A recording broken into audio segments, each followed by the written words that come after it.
Now what happened? So, always control and coordination. When you will coordinate with me, I will control your activity, right? So that's why the coordination and control both are required. Control किससे करना है पहले ये समझेंगे, फिर coordinate किससे करना है इसको समझेंगे, ठीक है? Control and coordination. जब कंट्रोल एंड कोऑर्डिनेशन की बात करेंगे तो सबसे पहला जो टर्म आता है बेटा वो आता है नर्वस सिस्टम का। क्या आता है? Nervous system. और नर्वस सिस्टम की जो स्मॉलेस्ट यूनिट है, 1 मार्क क्वेश्चन है, smallest unit of nervous system that is neuron. क्या बोलते हैं बेटा? न्यूरॉन। यानी कि किसी भी मैसेज को ट्रांसमिट करना ब्रेन से लेके बॉडी पार्ट और बॉडी पार्ट से ब्रेन, इसको कोऑर्डिनेट कौन करता है? न्यूरॉन करता है। कौन करता है बेटा? न्यूरॉन। और ये throughout the body present है, they are present throughout the body from head to toe, right? इनका सबसे पहला काम है बेटा सेंसेशन। क्या है? सेंसेशन क्रिएट करना, to create the sensation of any sense generated in the surrounding. यानी सराउंडिंग में कोई भी इम्पैक्ट अगर क्रिएट हो रहा है तो हमारी बॉडी उसके अगेंस्ट में रिस्पॉन्स कैसे करेगी, और ये चीज़ हमें पता कैसे चलेगी। जैसे मान लो कि बारिश हो रही है, तो बारिश में आप कमरे में बैठे तो आपको नहीं पता चलेगा बारिश हो रही है, ठीक? लेकिन आप बाहर आओगे तो आपके सेंस ऑर्गन एक्टिव है, तो आपकी आंखों को पता चलेगा कि पानी गिर रहा है। पानी का टेम्परेचर फील करने के लिए आपको क्या करना होगा? हाथ को बाहर रखना होगा पानी। जैसे पानी की धूप पड़ेगी तो इसमें क्या करेगी? टेम्परेचर को अडॉप्ट करेगी, बताएगी कि इतना टेम्परेचर है, पानी ठंडा है कि गर्म है या नॉर्मल है, फील होगा कि नहीं? तो सेंसेशन का मतलब है when we are monitoring any sort of change in our surrounding with the help of our sense organ. और सेंस ऑर्गन कौन कौन से? सेंस ऑर्गन कौन कौन से? Very good. आईज, नोज, एनओएससी, स्किन, ईयर, क्या इसके आगे भी है? Only 5, right? और इसमें सबसे जो लार्जेस्ट सेंस ऑर्गन है वो कौन सा है? Because it covers the entire body of the animal और ऑर्गेनिज्म, ठीक है? Second thing, they all work with the coordination of brain. किससे कोऑर्डिनेट करते हैं? कोऑर्डिनेशन विद, यानी हमारे शरीर में कोई भी घटना अगर घटित हो रही है तो उसकी सबसे पहली इंफॉर्मेशन कहाँ जाएगी? ब्रेन में जाएगी। और ब्रेन में ले जाने का काम कौन करेगा बेटा? न्यूरॉन। समझ में आ गई बात? क्लियर? जैसे मान लो अगर अभी हम आपको पीट दें डंडे से, तो जब डंडा लगेगा हाथ पे तो सबसे पहले पता किसको चलता है? हाथ को या ब्रेन को? ब्रेन को। और मान लो अगर ब्रेन को पता ना चले तो क्या हाथ को फील होगा? नहीं होगा।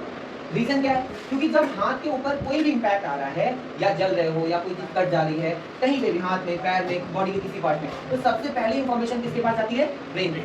और ब्रेन क्या करता है? उस पर्टिकुलर पार्ट के न्यूरॉन से कोऑर्डिनेट करता है और वहां से इंफॉर्मेशन भेजता है उस पार्ट को कि इस पार्ट में इंजरी हो रही है, अब इसके लिए क्या करना है? एक्शन क्रिएट करना है। तो जैसे मार खाते हैं तो आप क्या करते हैं generally? You pull your hand back. तो क्या आप अपना हाथ खींच रहे हैं? नहीं, आपकी जो मसल्स है वो ब्रेन से कोऑर्डिनेट करके हाथ को क्या कर रही है? पीछे कर देगा। इफेक्टर मसल्स जो है, समझ में आई बात? तो वो रिस्पॉन्स जनरेट करती है। इसीलिए कंट्रोल एंड कोऑर्डिनेशन में जो टर्म है, जब भी कभी न्यूरॉन फंक्शन वर्क करता है तो वहाँ पे 2 टर्म यूज होते हैं बेटा। एक होता है स्टिमुलस और इसके अगेंस्ट में क्या होता है? रिस्पॉन्स। क्या होता है? जैसे अभी हम आपको पढ़ा रहे हैं तो जब हम कुछ पूछेंगे तो वो क्या है? एक स्टिमुलस है और आप आंसर करेंगे दैट इज रिस्पॉन्स। समझ में आ गई बात? क्लियर है? यहाँ पे अब ये काम किससे करता है? तो न्यूरॉन फंक्शन काम करता है 2 तरह के सिग्नल पे। इज नॉट ऑफ 2 तरह के फंक्शन पे काम करता है बेटा। एक होता है इलेक्ट्रिकल फंक्शन। क्या होता है? Electrical function. और दूसरा होता है केमिकल फंक्शन। सेकंड क्या होता है? Chemical function.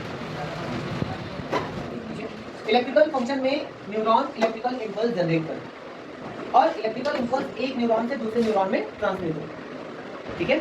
अब क्योंकि नीचे से लेके ऊपर तक पूरी बॉडी में अगर इंफॉर्मेशन शेयर करनी है तो एक अकेला न्यूरॉन तो कर नहीं पाएगा, क्योंकि एक समय पे कई रिस्पॉन्स आते हैं। जैसे मान लो आप कोई खाना खा रहे हो और खाने में तीखा भी ज़्यादा है, नमक भी ज़्यादा है, ठीक है? तो आपको दोनों एक साथ पता चलेगा ना। और अगर एक ही न्यूरॉन फंक्शनल होगा तो आपको एक इन्फॉर्मेशन जाएगी, दूसरी उसी में मिक्स हो जाएगी। क्लियर नहीं होगा? For that purpose, large number of neurons, millions of neurons or more than that are present in our body, which is continuously working for transfer of the data from one part to another. और इन सारी चीजों को control कौन करता है? Brain करता है। इसमें ब्रेन को हम क्या बोलते हैं बेटा? Coordination part. क्या है ये? कोऑर्डिनेशन। और जंक्शन कौन है? जैसे एक ट्रेन देखा, ट्रेन से यात्रा कभी ट्रेवल किया ट्रेन से, तो ट्रेन जब जाती है तो स्टेशन पे रुकती है ना, लेकिन जैसे मान लो एक ही डायरेक्शन में ट्रेन को जाना हो तो वो एक जंक्शन पे जाती है और जंक्शन से ट्रेन का रूट क्या किया जा सकता है? चेंज किया जा सकता है, होता है कि नहीं? जैसे मान लो आप यहाँ से वाराणसी गए, लखनऊ टू VNS गए वाराणसी, और वाराणसी से आपको मान लो कि आजमगढ़ जाना, आजमगढ़ जाना है, तो आप लखनऊ से वाराणसी की ट्रेन लेंगे। अब वाराणसी से आपको चेंज करना पड़ेगा कि नहीं, वही ट्रेन तो जाएगी। तो जहां से चेंज होता है उसको क्या बोलते हैं, जंक्शन बोलते हैं। क्या बोलते हैं बेटा, जंक्शन, जहां से मल्टीपल डायरेक्शन में आवागमन होता है, यानी कि आना जाना होता है। वैसे ही न्यूरॉन का जब फंक्शन क्रिएट होता है, न्यूरॉन जब वर्क करता है, तो डेटा ट्रांसमिशन एक पार्ट से दूसरे पार्ट तक ले जाने में वो जंक्शन इंपॉर्टेंट होता है, क्योंकि जंक्शन से क्या होता है, एक्सचेंज होता है। जैसे मान लो मेरे हाथ में चोट लगी, तो अब यहाँ से एक न्यूरॉन क्या करेगा, पूरी इन्फॉर्मेशन को ले जाके ब्रेन को देगा, तो ब्रेन के किस कंपार्टमेंट में जाना है और उस कंपार्टमेंट से फिर वापस से इन्फॉर्मेशन यहीं से होके आएगी, ठीक है। तो वो एक्सचेंज का काम जो करता है वो कौन करता है बेटा, स्पाइनल कॉर्ड करता है। कौन करता है, spinal. It act as a junction for the transmission of the data, कि कौन सा डेटा किस पार्ट में जाना है उसको भेजने का काम कौन करेगा, स्पाइनल कॉर्ड करेगा। क्लियर है, बस इतना ही हमें समझना है। अब इसके बाद इसमें डिफरेंट टर्मिनोलॉजीज है, रिफ्लेक्स एक्शन है, इन्फॉर्मेशन एक्सचेंज है, केमिकल चेंजेस है, ठीक है। ये सारी चीजें हम डिस्कस करेंगे। नेक्स्ट पॉइंट है न्यूरॉन का स्ट्रक्चर। न्यूरॉन का स्ट्रक्चर बनाइए।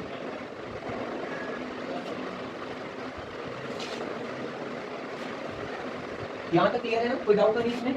चलिए, now come to the basic unit.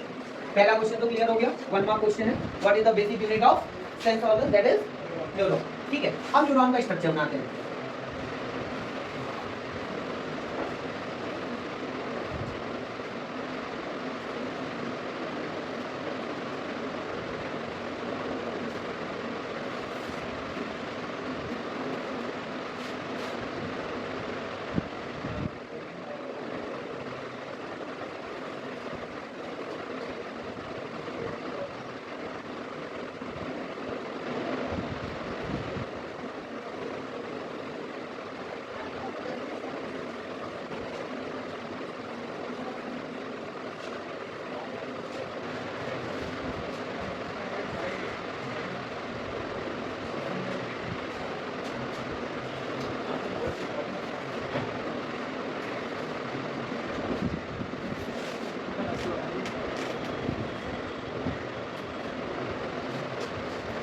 Now this is somewhere looks like the neuron structure, ठीक है।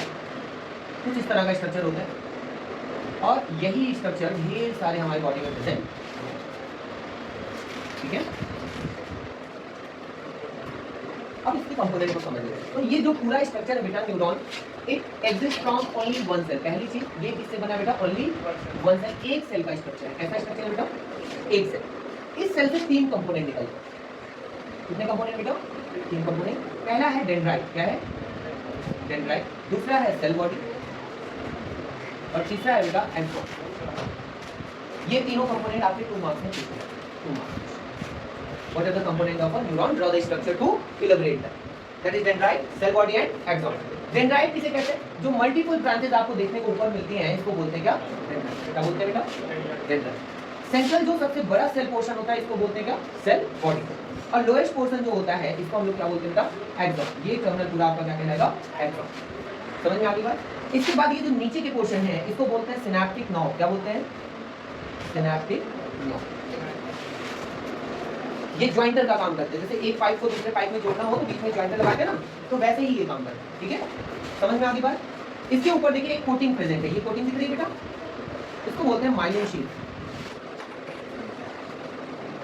माइलिन शीट, माइलिन शीट का काम क्या होता है, वायर देखकर, तार देख लें, वायर लगे, वायर के ऊपर कोई कोटिंग है, कवरिंग होती है। क्यों होती है कवरिंग, तो protect it from any spark और शॉर्ट सर्किट, राइट। तो प्रोटेक्टिव कवरिंग का काम माइलिन शीट भी करता है। It act as a protective covering. किस तरह काम करता है ये, प्रोटेक्टिव कवरिंग। क्लियर है। अब बात करते हैं सेल बॉडी की। सेल बॉडी एक कंप्लीट सेल स्ट्रक्चर है बेटा, जिसमें साइटोप्लाज्मिक कंटेंट भी प्रेजेंट है, न्यूक्लियस भी प्रेजेंट है और सर्टेन सेल ऑर्गेनल्स भी प्रेजेंट रहते हैं। ये तीनों कंपोनेंट मिला के क्या बनाते हैं, न्यूरॉन बनाते हैं। क्या बनाते हैं, neuron. That means these 3 components are creating a neuron structure which is responsible for the transmission of data from one part of the body to another, right? Now, if we move ahead, एक neuron दूसरे neuron से connect कैसे होता है, ये 1 mark question है।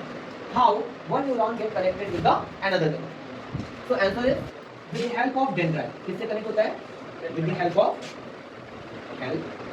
of dendrite, axon of another neuron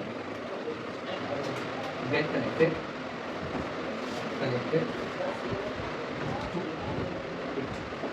यानी एक न्यूरॉन का एक्सॉन दूसरे न्यूरॉन के डेंड्राइट से क्या हो जाता है, कनेक्ट हो जाता है। क्या हो जाता है बेटा, कनेक्ट हो जाता है। जैसे मान लो एक यहाँ पे और हम न्यूरॉन डेवलप कर रहे हैं, बना रहे हैं। Now what happened, the synaptic knob of this particular axon will bind with the dendrite of this neuron. ठीक है,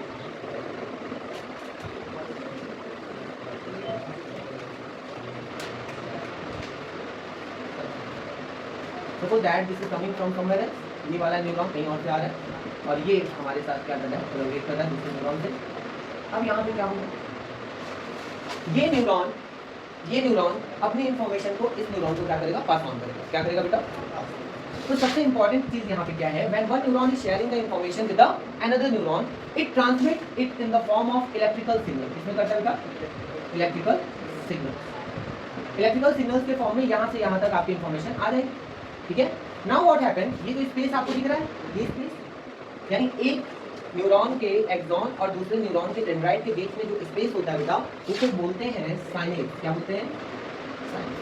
the gap present in between the point of attachment of one neuron to another, that is axon to dendrite। यानी axon से dendrite की जो attachment point है, वहां पे जो गैप प्रेजेंट होता है उसी को क्या बोलते हैं, साइनेप्स। क्या बोलते हैं बेटा, क्या बोलेंगे, ठीक है, समझ में आ गई बात, यहाँ तक क्लियर है, समझ में आया। इलेक्ट्रिकल सिग्नल जा रहा है, अब साइनेप्स पे क्या होता है बेटा, at this particular junction, synapse वाली कंडीशन पे क्या होता है, the electrical signal get transform into chemical. Electrical किस में कन्वर्ट हो जाएगा, केमिकल, इस वाले रीजन में। ठीक है, तो यहाँ पे एक क्वेश्चन पूछा जाता है, which chemical is responsible for the conversion of the signal, that is acetylcholine. Acetylcholine that helps to convert the electrical impulse into chemical chemical। Understood? Clear है? Then this is all about the neuron। ये क्या है, complete neuron information है। एक बार देख लीजिए, अगर कोई डाउट है तो आप मुझसे पूछ लीजिए। कहाँ तक क्लियर हो गया?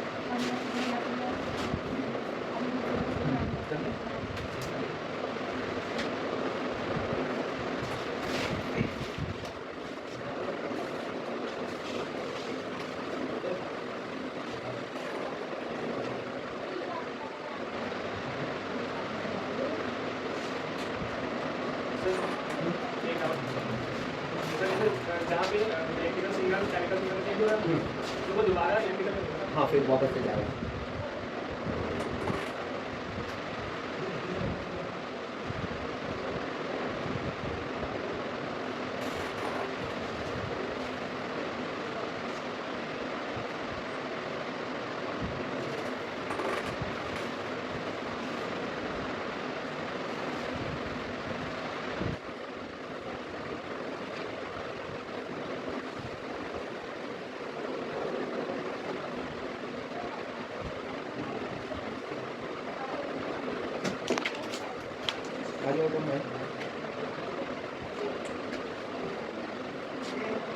समझ में आया?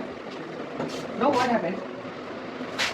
इसने पूछा कि अब यहाँ केमिकल सिग्नल में कन्वर्ट हो गया, तो अगला डेंड्राइट उसे किस फॉर्म में लेगा, it will also take it as a electrical only. यानी केमिकल का जो रोल फंक्शन है वो कहाँ पे है, सिर्फ साइनेप्स पे। साइनेप्स में केमिकल इलेक्ट्रिकल को लेता है, ठीक, और इलेक्ट्रिकल को फिर वापस से इलेक्ट्रिकल में कन्वर्ट करके अगले डेंड्राइट को पास ऑन कर देगा। समझ में आई बात, क्लियर है, कोई डाउट यहाँ तक बेटा? अब इसी पे जो अगला टॉपिक आता है जिसे हम लोग बोलते हैं रिफ्लेक्स एक्शन। क्या बोलते हैं, रिफ्लेक्स एक्शन। रिफ्लेक्स का मतलब होता है प्रतिक्रिया देना, तो रिस्पॉन्स अगेंस्ट समथिंग, यानी अगर कोई एक्टिविटी हो रही है तो उसके अगेंस्ट में क्या करना है, रिस्पॉन्स। समझ में आई बात? जैसे मान लो मैं बहुत तेजी से अभी करने वाला हूं, तो आंखें भर आएंगी, आ जाएगी, इमोशनल है कि नहीं, आंसू निकलने लगेंगे, लैक्रिमल ग्लैंड एक्टिवेट हो जाएगी, और हो सकता है तो चीख चीख के रोने लगो, जैसे ये रोता है, इसकी आंखों में धुंधला पड़ा, एक उधर बैठा वो रोता है, उसको डांट दो तो रोने लगता है, अभी दो रोने दिखाते हैं। आलोक जरा उसको भेजो, हर्षित को। कैसे उसका सेंसरी ऑर्गन इतना सेंसिबल है ना कि वो एकदम से ही शॉकिंग बिहेवियर देता है। हर्षित यहाँ बेटा, नाम वो पहले तो स्माइल करेगा, चलो स्माइल कर रही हो, पढ़ाई करी थी भाई, कितना पढ़ा, याद हुआ, बदनामी करेगा। आगे बात देखो, this is what is very active with the sense organ. ये 2 मिनट में खुश हो जाएगा, 2 मिनट में रोने लगेगा, होता है ना? क्यों? क्योंकि इसका सेंस ऑर्गन क्या है, बहुत ज्यादा हाइपर एक्टिव है, तुरंत रिस्पॉन्स। कुछ लोगों को उन्हें फर्क नहीं पड़ता, जैसे देखो ये हमारा एग्जांपल है, इसको हम कितना भी समझा दें इसको कोई इम्पैक्ट नहीं पड़ता, ये अपने मन की करता है। अभी छुप छुप के आ रहा था मुझे देख के, कितना डांटेंगे, छुप रहे थे ना, ठीक है? तो रिफ्लेक्स एक्शन का मतलब है जब कभी एनवायरनमेंट में कोई स्टिमुलस जनरेट हो, any stimulus is creating towards your body, the body will respond, ठीक है? तो अगला टॉपिक क्या है, stimulus and response. Stimulus and ठीक है, सपोज आप देना कुछ बंद कर पता चल रहा है, नहीं चलता तो भी डॉक्टर जाना है। क्यों? क्यों? सेंस ऑर्गन काम ना करते, ठीक है? तो अब देखो यहाँ पे क्या होता है, जब भी हम रिफ्लेक्स एक्शन की बात करते हैं तो रिफ्लेक्स एक्शन में 2 चीजें बहुत प्रोमिनेंटली रिलीज कर दूंगा, बहुत प्रोमिनेंटली नोट करते हैं, जल्दी से समझेंगे।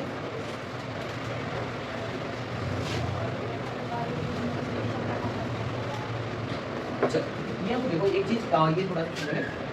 जैसे स्टिमुलस क्या होता है, कोई भी इन्वायरमेंटल फैक्टर जो हमारी बॉडी के अगेंस्ट वर्क कर रहा है उसे बोलते हैं। जैसे मान लो कोई पिन है, पिन से आपको क्या क्या हर्ट किया, पेन होगा कि नहीं होगा? पेन होगा,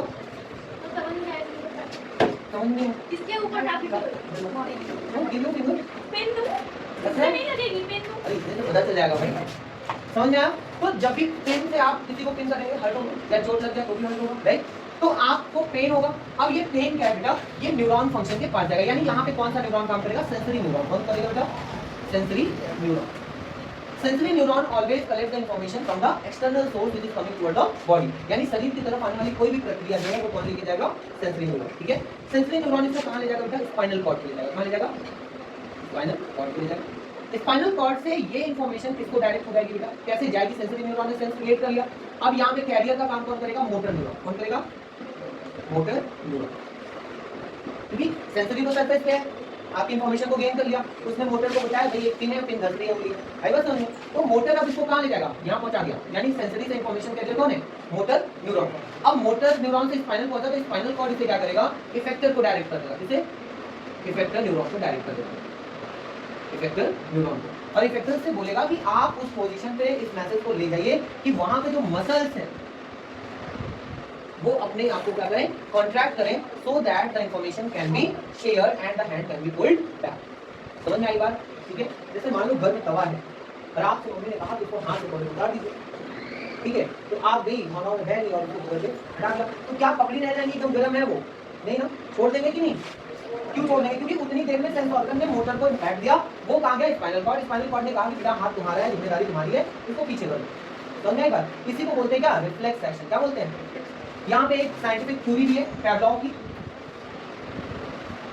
एक वैज्ञानिक थे, साइकोलॉजिस्ट थे, पैवलॉव का मानना था कि रिफ्लेक्स एक्शन बहुत ज्यादा एक्टिव होता है। तो उन्होंने क्या किया बेटा, कुत्ते और घंटी का एक्सपेरिमेंट, एक कुत्ता था उनके पास, उन्होंने क्या किया, घंटी यूज करी और कुत्ते को जब खाना देते तो घंटी बजा देते। एक बार दिया, घंटी बजाया, कुत्ता खाना खाया, फिर दूसरे दिन खाना दिया, फिर घंटी बजाया, कुत्ता फिर खाना खाया, खा के चला गया। तीसरे दिन फिर दिया, फिर घंटी बजा, फिर कुत्ता खाना खा के चला गया। अब कुत्ते के दिमाग में ये फीड हो गया कि जब घंटी बजेगी तब खाना मिलेगा। समझ में आई बात? तो कुत्ते को जैसे घंटी की आवाज सुनाई देती वो फट से रेडी होके आ जाता, सेलिब्रेशन करने लगता, सलाइवा निकालने लगता कि खाना आ रहा है कि नहीं, बैठ जाओ। समझ में आई बात? फिर एक दिन क्या किया पैवलॉव ने, उसने सिर्फ घंटी बजाई, कुत्ता दौड़ते दौड़ते आया, जीभ से लार टपक रही है कि खाना आ रहा हुआ, खाना नहीं आया। तो ये सैलिवेशन जो प्रोसेस है ये क्या शो करता है, ये रिफ्लेक्स एक्शन शो करता है for the stimulus which is created due to the ringing of the bell. घंटी बजने के कारण जो स्टिमुलस जनरेट हो रहा था वो क्या शो कर रहा है, रिफ्लेक्स एक्शन शो कर रहा है कि कुत्ता घंटी पे रिस्पॉन्ड कर रहा, खाने से मतलब ही नहीं है। घंटी बजी, कुत्ते के जीभ से लार टपकना चालू, जैसे पानी पूरी का ठेला देख के मुंह में पानी ऑटोमेटिकली आ जाता है, कोई कहता है कि मुंह पानी लिया, नहीं ना, अच्छी खासी टेस्टी डिश हो, है कि नहीं, जैसे अरमान है बिरयानी खा देखता तो इसके मुंह पानी भराता है, देखो हंस रहा है। समझ में आई बात? तो ये क्या है, सेल्फ रिफ्लेक्स एक्शन है। कैसा रिफ्लेक्स एक्शन है, सेल्फ। समझ में आ गई बात? एक बार रिफ्लेक्स एक्शन को डील करिएगा, कल आगे कंटिन्यू करेंगे, जो डाउट होगा कल डिस्कस करेंगे।